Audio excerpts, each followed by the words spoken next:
मुआज, मुआज, यार तुम लोग इधर बैठे हो? वो ईद का दिन ने तुम्हें कहा था सारा दिन गुजर रहा है, घूमने नहीं जाना, तैयार नहीं होना। पापा हम तो तैयार हैं, आए चले। तैयार हो? ये कौन सी तैयारी है भाई? तुम्हें मैंने नया शलवार कमीज लेके दिया था, ये कौन से कपड़े हैं? ये ईद के कपड़े हैं कोई?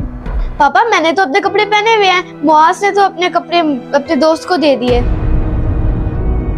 क्या कह रही है ये? दोस्त को दे दिए? वो तुम्हारे ईद के कपड़े थे, पापा मैं तुम्हें दोस्त को देने के लिए दिए थे। तुम पागल हो?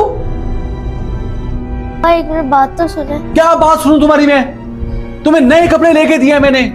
अभी अपनी हालत देखिए, इस तरह मैं तुम्हें लेके जाऊंगा ईद पे, सबने वहां पे नए कपड़े पहने होंगे।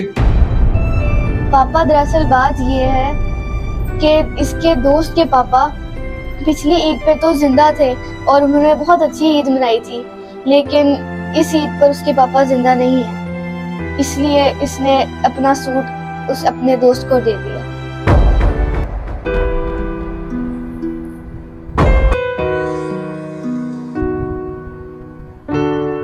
मुआज, क्या ये बात सच है?